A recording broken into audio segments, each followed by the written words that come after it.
बहुत बहुत स्वागत है आप सभी का हमारे चैनल द न्यूज 15 में और मैं हूं आपके साथ शिवानी मांगवानी। आइए नजर डालते हैं इस खास रिपोर्ट पर। भले ही अटपटा लगे पर यह जमीनी हकीकत है कि जो बात उपराज्यपाल वीके सक्सेना कह रहे हैं वहीं केजरीवाल भी चाहते हैं।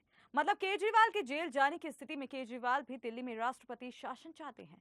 राष्ट्रपति शासन की आड़ में वह अपनी पत्नी सुनीता केजरीवाल को मुख्यमंत्री पद के लिए तैयार कर पाएंगे, दिल्ली वासियों की सहानुभूति बटोर पाएंगे। यही वजह है कि वह जेल जाने की स्थिति में जेल से ही सरकार चलाने की बात अपने नेताओं से कराते रहे हैं। ईडी की हिरासत में ही अपने मंत्रियों को निर्देश और आदेश दे रहे हैं। देखने की बात यह है कि दिल्ली के मुख्यमंत्री अरविंद केजरीवाल कथित शराब घोटाले में ईडी की हिरासत में जाने के बाद दूसरी बार रिमांड पर लिए गए हैं।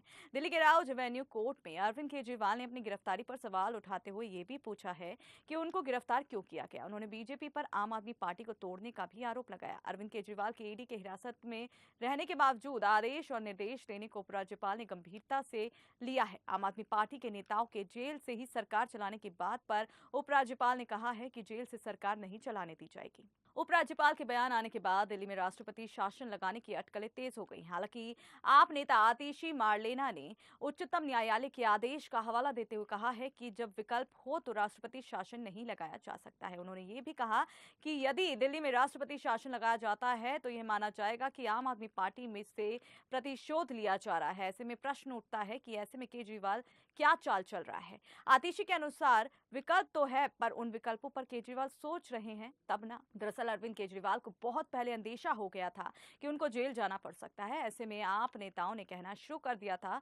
कि मुख्यमंत्री केजरीवाल को जेल भेजा जा सकता है। ऐसे में गत दिनों उन्होंने विधायकों के साथ मीटिंग कर जेल जाने की स्थिति में अपनी पत्नी सुनीता केजरीवाल को मुख्यमंत्री बनाने की बात कही थी। तब विधायकों ने प्रधानमंत्री के वंशवाद पर हमला बोलने की बात करते हुए ऐसा ना करने का सुझाव दिया था। तब अरविंद केजरीवाल ने सर्वे कराने की बात कही थी। ऐसे में ये तो कहा जा सकता है कि अरविंद केजरीवाल जैसा शातिर नेता खुद जेल जाकर किसी और को मुख्यमंत्री तो नहीं बनाएगा।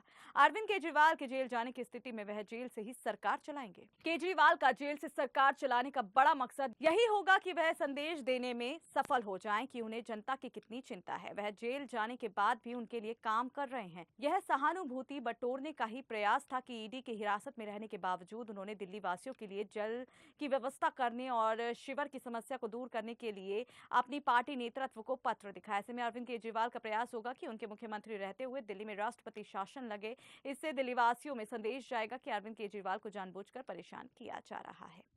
दरअसल दिल्ली में 2014 में पहले भी राष्ट्रपति शासन लग चुका है, जब कांग्रेस के समर्थन से केजरीवाल की सबसे पहली सरकार बनी थी।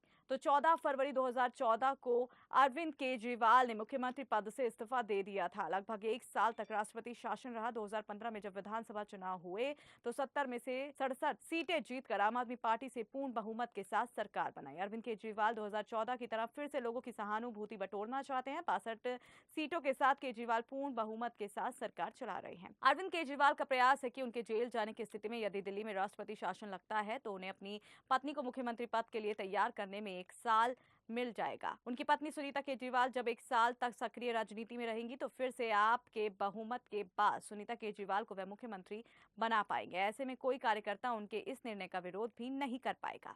दरअसल केजरीवाल की राजनीतिक भावनात्मक मुद्दों को कैश कराने की रही है। वह फिर से दिल्ली में इमोशनल कार्ड खेलने जा रहे हैं। वैसे भी दिल्ली में लोकसभा चुनाव में भी केजरीवाल के पक्ष में माहौल बनता दिखाई दे रहा है।